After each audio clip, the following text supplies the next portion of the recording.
이 시간 저희들이 마가복음 6장을 읽었습니다. 마가복음 6장에서는 물론 예수님의 행적이 기록되어 있는데요. 예수님께서 고향으로 내려가시는 장면부터 나오고 있습니다. 예수님께서 고향으로 가시니 제자들도 함께 했다고 말합니다. 고향에 가서 그 안식일에 회당에 들어가 많은 사람을 가르치시는 예수님의 모습이 있습니다. 근데 그것을 모인 사람들이 다 깜짝 놀랍니다. 왜냐하면 예수님에 대해서 알고 있었기 때문에 그렇습니다. 외적인 모습을 알고 있었습니다. 그래서 사람들은 놀라면서 이 사람이 어디서 이런 것을 얻었느냐라고 말합니다.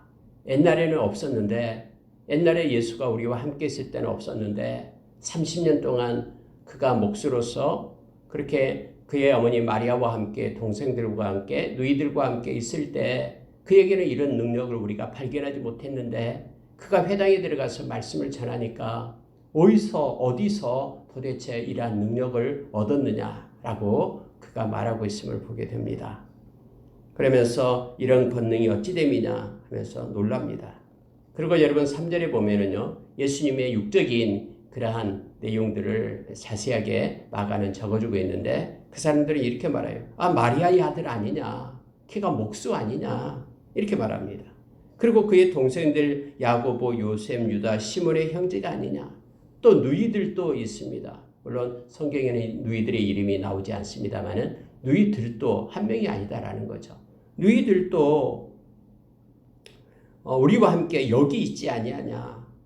이렇게까지 이제 그의 예수님에 대한 외적인 상황들을 그들은 알고 있었죠. 고향의 사람들이니까요. 근데 문제는 뭐냐면 예수를 배척한지라 이겁니다.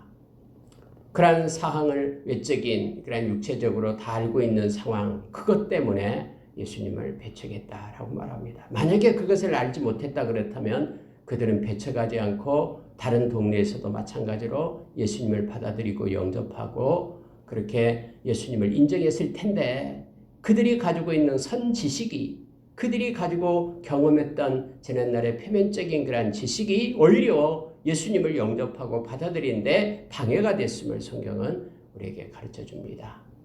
이 배척을 한다라고 말합니다. 여러분 오늘날도 동일하게요. 우리가 때로는 어줍지 않는 그러한 우리의 짤막한 지식을 가지고 예수님을 배척하고 대항하는 이들이 있습니다.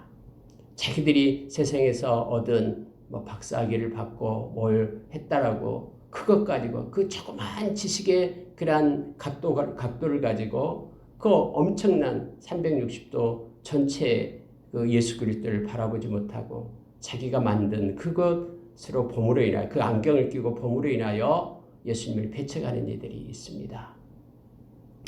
여러분 이때 예수님의 고향에서 그들은 예수님을 배척했음을 보게 됩니다. 육신적인 알미 예수님을 배척하는 것입니다. 성경에 보면은 바울 사도는 고린도후서 5장에서 5장 15절부터 17절에서 그렇게 말합니다. 우리가 옛날에는 예수 그리스도를 육체적으로 알았다. 그런데 이제부터는 우리는 예수님을 육체적으로 알지 않는다. 라고 그가 고백하는 것이 나옵니다. 여러분 육체적으로 예수님을 알면은 그는 초라하고 가난한 동네의 사람이었고 아버지도 일찍 여의고 그가 가정을 도맡아서 일해왔던 목수였고 태어날 때도 냄새나는 마구간 구유 위에서 나왔던 이였고 육체적으로 알 때는요 눈에 보이는 대로 알 때는 흠모할 만한 것이 아무것도 없음을 우리는 압니다. 그래서 이사야 선지자도 흠모할 만한 것이 없다라고 우리에게 말해주고 있죠. 그런데 이제부터는 육체적으로 우리가 알지 않는다 하면서 영적으로 또 신앙을 가지고 믿음의 눈으로 볼 것을 바울사도는 말해줍니다. 한때 바울사도도 예수님을 육체적으로 봤다라는 거예요. 그래서 예수님은 없어져야 되고 예수님은 이단이고 그래서 예수를 따르는 사람들을 갖다 잡아 죽이려고 다메섹 도상까지 쫓아가잖아요. 다메섹까지. 그런데 그가 영적으로 예수님을 만나고 나니까 그는 하나님이시며 하나님의 아들이시고 또 구세주시며 그리고 심판주이시는 예수 그리스도심을 그가 깨닫고 일생 동안 주님을 만난 다음에 뭐라고 하든 그가 주님을 위하여 생명을 들이며 끝까지 달려갔던 믿음의 경주를 했던 바울 사도였음을 우리는 너무나 잘 압니다. 고린도후서 5장 15절에서 17절 말씀을 제가 읽어드리겠습니다. 바울 사도는 이렇게 우리에게 고백을 합니다. 그가 모든 사람을 대신하여 죽으심은 살아있는 자들로 하여금 다시는 그들 자신을 위하여 살지 않고 오직 그들을 대신하여 죽었다가 다시 살아나신 이를 위하여 살게 하려 함이라. 그러므로 우리가 이제부터는 어떤 사람도 육신을 따라 알지 아니하노라. 비록 우리가 그리스도도 육신을 따라 알았으나 이제부터는 그같이 알지 아니하노라. 그런즉 누구든지 그리스도 안에 있으면 새로운 피조물이라. 이전 것은 지나갔으니 보라 새 것이 되었도다. 라고 바울 사도는 말합니다. 육신으로 바깥에서 예수님을 보는 자가 아니라 이제는 그리스도 안으로 들어와 있으면 기존에 가지고 있던 그런 지식, 경험은 다 떠나가고 이제는 새로운 피조물이 되어서 예수 그리스도가 구원자 되심을 알고 이제는 나의 것을 내려놓고 예수 그리스도를 위하여 사는 자로 그렇게 변화되고 바꿔지게 됨을 성경은 우리에게 말해주고 있습니다.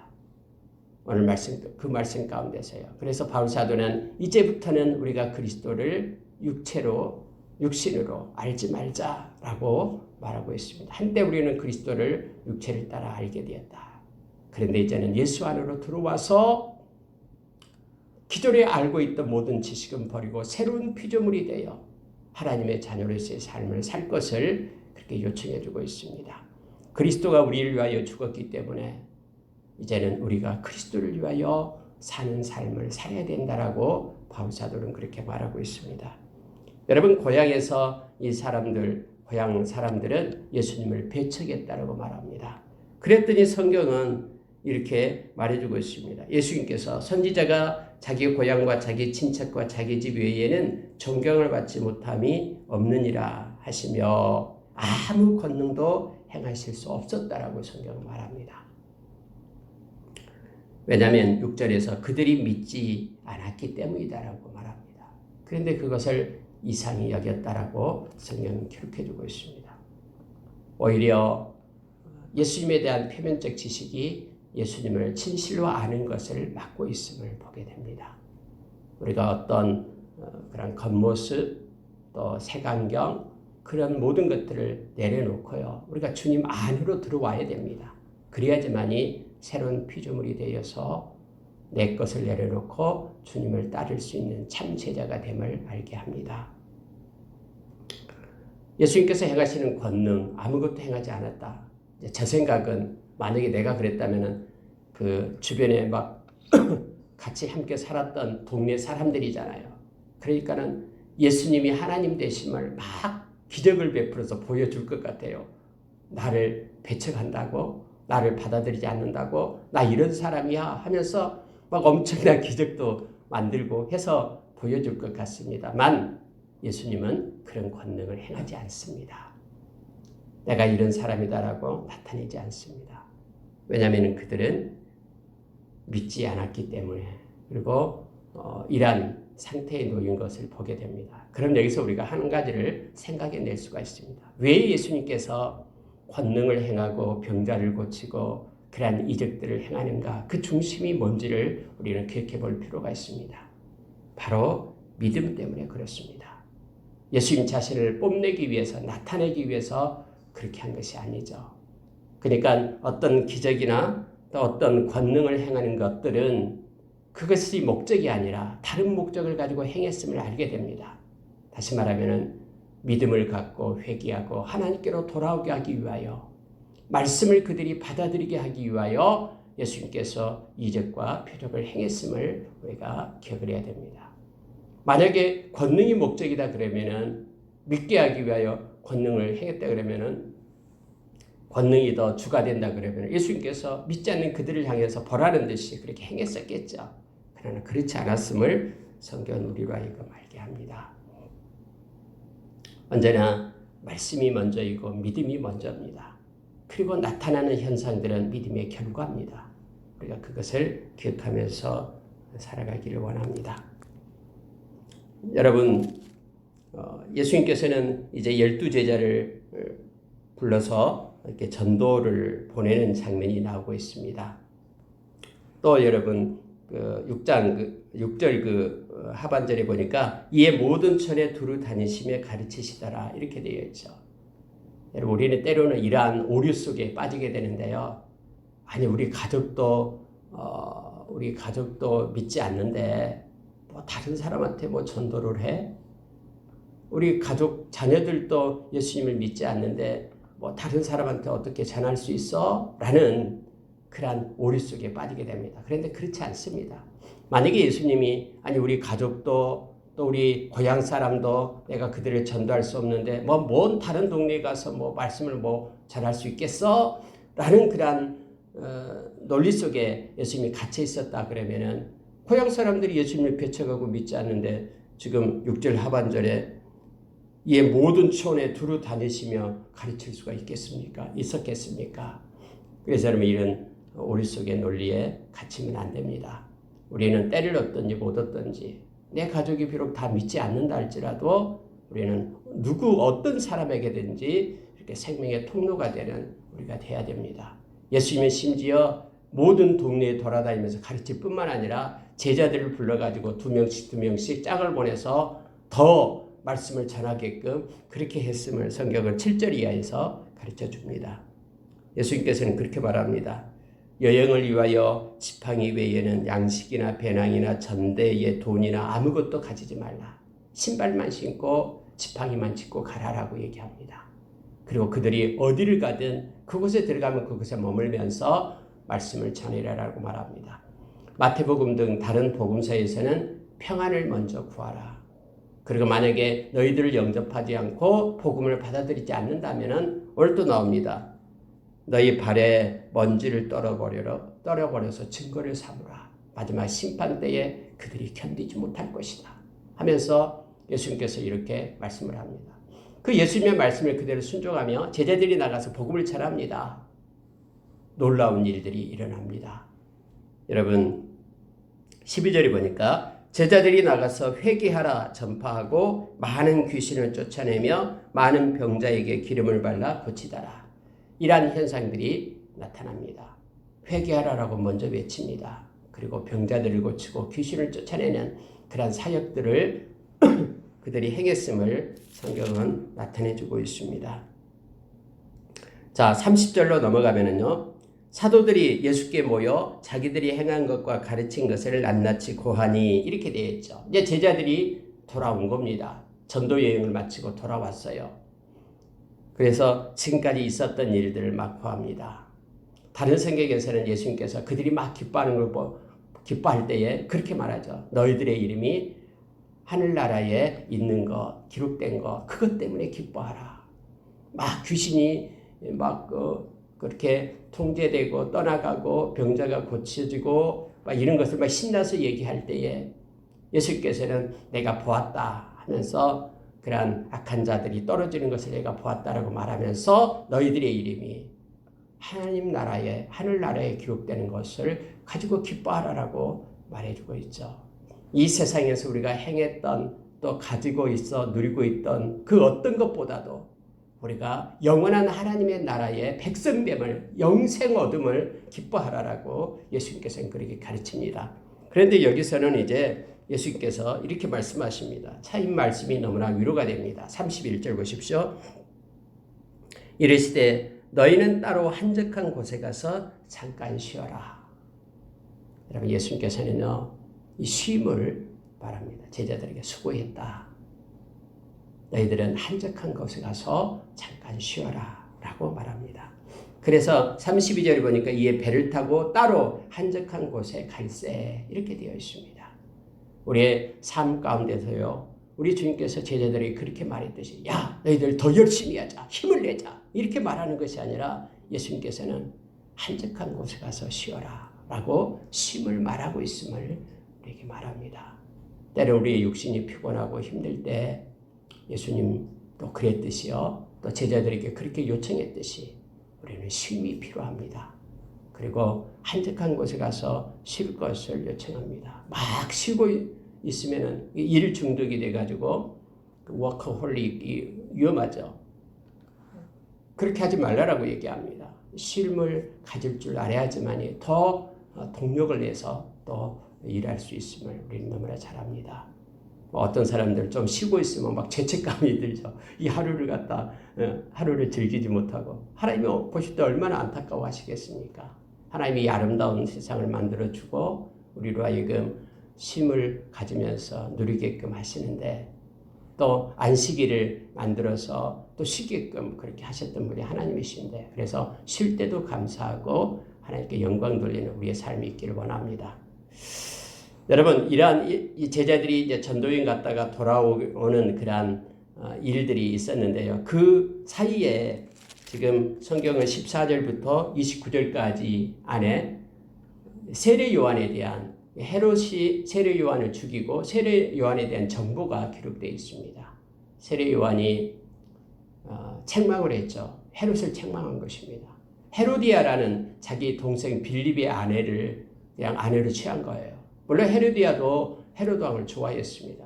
그러니까 이렇게 뭐라고 얘기하니까 특히 헤로디아가 죽이려고 합니다. 옥에 가뒀는데요. 세례 요한을 막 죽이려고 하는데 명목이 없는 거예요. 헤롯한테 빨리 죽여라라고 막 해도 헤롯은 죽이기를 싫어했다라고 성경은 말해주고 있죠. 자, 20절 보니까요. 헤롯이 요한을 의롭고 거룩한 사람으로 알고 두려워하여 보호하며 또 그의 말을 들을 때에 크게 번민하면서도 달갑게 들으미려라 이렇게 되어 있습니다. 그러니까 헤롯 왕은 죽이기를 싫어하는 거예요. 자기 이제 부인된 헤로디아가 막 죽여라고 그렇게 하는데 그런데 문제는요. 이제 기회가 왔다라고 말합니다. 헤롯 생애에서 헤로디아의 딸이 막 춤을 추는데 그렇게 말하죠. 너무나 기뻐하면서 네가 내게 구하면 내 나라의 절반까지라도 주리라. 이 표현을 써요. 진짜 나라의 절반을 준다라는 뜻이 아니라요. 이때 당시에는 이게 관용어구였어요. 물론 우리 에스더서 4장에서도 이 말이 나오죠. 에스더를 향해서 나라의 절반까지도 다 주겠다라고 그렇게 속담이었어요. 속담. 그렇게 표현을 씁니다. 이 말은 내가 가능한 범위 내에서 원하는 것은 무엇인지 다 주겠다. 이렇게 말하는 거예요. 내가 뭐든지 다 주겠다. 기뻐가지고. 그랬더니 이 딸이 헤로디한테 엄마한테 말하니까는 세례 요한의 목을 달라라고 상상이나 했겠습니까? 소반에 담아가지고 달라라고 얘기합니다. 근데 헤롯은 많은 대신들 앞에서 자기가 체면이 있어가지고 말했던 것에 때문에요. 26절이 이렇게 말하죠. 왕이 심히 근심하나 말을 뱉어놓고는 이제 근심합니다. 그런데 자기가 맹세한 것과 그 앉은 자들로 인하여 그를 거절할 수 없는지라 이렇게 되어 있습니다. 두 가지 것 때문에 그래요. 첫째는 자기의 했던 말 때문에. 여러분 이 말은요 언제나 우리를 통제합니다. 그래서 우리가 늘 말하기 전에는 생각을 해야 됩니다. 생각을 거쳐 나오지 않는 말은 위험합니다. 그것이 자기의 올무가 된다라는 것을 기억하시기 바랍니다. 그래서 우리가 늘 말을 할 때는 성경에도 우리에게 가르쳐주죠. 에베소에서요. 은혜의 말, 그리고 정직한 말, 그리고 감사의 말, 이란 말을 할 것을 우리에게 가르쳐주고 거짓말이나 부끄러운 말, 막한 말 하지 말 것을 성경은 말해주고 있죠. 말의 올무가 된 거예요. 또 하나는요. 사람의 체면 때문에 그래요. 그들과 함께 앉은 자들로 인하여 해서 사람을 두려워하기 때문에 이런 올무 가운데 빠지게 됩니다. 그래서 심히 근심하지만 거절할 수 없어서 시병을 보내가지고 목을 잘라와라 하는 거예요. 그래서 목을 잘라가지고 소반에 담아가지고 갖다 줍니다. 이렇게 해서 여러분 세례 요한이요. 진짜 그의 죽음은요. 이렇게 형편없이 하나님 지금 뭐하고 계십니까? 이런 일이 있으면 딱 나타나가지고 하나님께서 천사 보내가지고 막아주시지. 이런 마음이 속에 들잖아요. 그런데 여러분 성경에서는 이 죽음에 대해서는 그렇게 크게 다루고 있지 않습니다. 왜냐하면 이것으로 끝나는 게 아니기 때문에 영원한 하나님의 나라가 있기 때문에. 그래서 세례 요한의 죽음이 이렇게 기록되어 있죠. 여러분 예수님의 제자였던 야고보도 역시 헤롯 왕이 다음에 목 잘라서 죽이잖아요. 다른 헤롯 왕인데요. 이 헤롯 왕의 아들이 목 잘라서 이렇게 죽이잖아요. 그렇게 끝나는 거예요. 예수님의 제자들이 모두가 다 그렇게 이렇게 여러분 죽임을 당하잖아요. 막 톱으로 썰어서 죽임을 당하는 자도 있고요. 베드로는 거꾸로 못 박혀 죽음을 당하는 자고. 만약에 그렇게 행한 죽음이 불행이고 그것이 저주다 그러면은 예수님의 제자들, 예수님뿐만 아니라 모든 제자들이 저주받은 거잖아요. 그렇지 않습니다. 그런데 이상하게 세상과 사람의 시각은 그가 어떤 일이 있을 때, 어떤 질병에 걸리고 힘든 일이 있을 때 그거에 대해서 이상하게 생각합니다. 그렇지 않습니다. 우리에게는 어떤 고난이 오고 어려움이 올 수 있습니다. 그렇다고 해서 우리가 더욱더 우리는 하나님께 가까이 나가고 그것으로 인하여 주님의 사랑을 더 많이 받는 자가 됨을 우리는 기억하기를 원합니다. 이렇게 해서 여러분 세례 요한이 죽게 돼요. 자, 예수님께서는 이 세례 요한의 죽음을 듣고 다음에 빈들에 나가죠. 그리고 기도했다라고 다른 성경에서는 나오고 있습니다. 여러분 34절을 보시기 바랍니다. 예수께서 나오사 큰 무리를 보시고 그 목자 없는 양 같음으로 인하여 불쌍히 여기사 이에 여러 가지로 가르치시더라 라고 말합니다. 예수님을 찾는 한적한 곳에 있었는데 예수님을 찾는 무리들이 막 몰려 나오는 거예요. 예수님을 어디 계시냐고 쫓아다니면서. 많은 무리가 예수께로 오는데 성경에서는요. 목자 없는 양 같음으로 인하여 불쌍히 여겼다라고 말합니다. 예수님의 그 궁율 때문에 그들을 불쌍히 여겼어요. 그러면 보십시오. 우리가 뭔가 불쌍히 여긴다 그러면은 육체적인 모습으로 불쌍히 여긴 것이 아니다라는 걸 알게 됩니다. 만약에 여러분 예수님께 나온 사람이 그들이 헐벗고 굶주리고 배고파가지고 불쌍히 여겼다 그러면 오자마자 엄청난 것을 만들어가지고 막 먹였을 거예요. 막 돌 가지고 떡이 되게 하고 맛있는 것을 주고 막 그들에게 부욕해 하고 그렇게 했을 거예요. 근데 예수님께서 그들이 불쌍히 여기는 것이 뭐냐면 그들이 영혼을 본 거예요. 영혼. 그들의 영혼의 목자가 없음을 보고 불쌍히 여긴 거예요. 그래서 예수님이 하신 일은 뭐냐면은 이에 여러 가지로 가르치시더라 이거예요. 예수님이 불쌍히 여기는 마음으로 말씀을 가르쳤음을 성경은 말해주고 있어요. 먹을 것을 만들어가지고 그들에게 대접한 것이 아니라 예수님께서는 그들에게 말씀을 가르쳐가지고 천국 백성이 될 것을 그들의 마음이 하나님께로 돌이키게 될 것을 그것을 가르치고 인도했음을 성경은 말해주고 있습니다. 계속해서 예수님께서 말씀을 가르치니까는 해가 뉘엿뉘엿 넘어가고요. 다음에 7병이어일 때는 3일 동안이나 예수님께서 그들을 가르쳤다고 말하고 있죠. 여기는 5병이어예요. 그래서 그들이 이제 가르침을 받고 있다 보니까는 줄였다라고 말하죠. 배가 고픈 거예요. 근데 너희들이 먹을 것을 줘라. 200데나론이나 되는 것을 가지고 사야 되는데요. 이거는 빈들이고 먹을 것이 없어요. 너희들이 가지고 있는 것을 살펴봐라 해서 5병이어를 가지고 그들을 먹이시는 예수님의 모습을 보게 됩니다. 여러분 여기서 말씀이 구제를 앞선다라는 것을 우리가 기억해야 됩니다. 사도행전에서는 마찬가지입니다. 사도행전 6장에서 그런 그 구제 때문에 막 서로 다툼이 일어나잖아요. 그때 말씀과 기도로 우리가 전무하리라라고 사도들이 그렇게 결단을 하게 되죠. 자, 여러분 이러한 일이 있는 다음에 예수님께서는 46절에 무리를 작별하신 후에 기도하러 산으로 가셨다라고 말합니다. 예수님은 기도하는 모습이 이제 밤을 맞도록 기도하는 모습이 있습니다. 새벽 미명에 나가서 기도하셨던 예수님은 여기에서는 밤에 사경까지 기도를 하십니다. 사경은 여러분 이렇게 밤 시간을 4개로 나누죠. 6시부터 새벽 6시까지 3시간씩.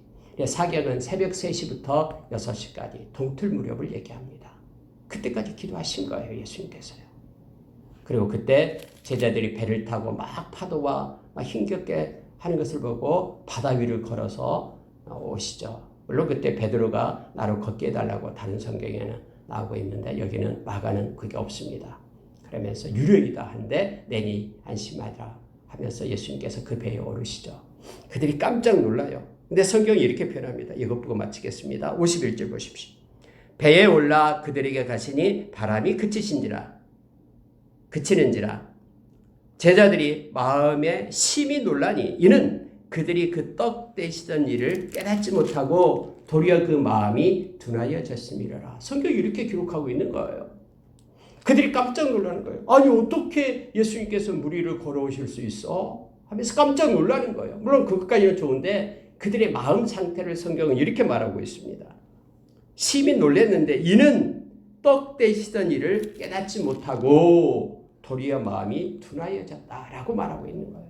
여러분 바로 몇 시간 전에 오병이어를 가지고 5,000명을 먹이시고 12바구니가 남는 그런 기적을 보았잖아요. 근데 그것은 마음 가운데 없었다라는 거예요. 지금 제자들의 마음 가운데. 마음이 둔하여져서 도리어 둔하여져서 떡 되시던 일을 깨닫지 못했다라고 말하는 거예요. 여러분 우리도 마음이 둔하여지면요. 참 사람은 그래서 간사해요. 이 마음이 둔하여지면요. 예수님께서 지금까지 우리에게 복을 주고 하나님께서 우리에게 은혜를 베푸신 것은요. 다 까먹어요.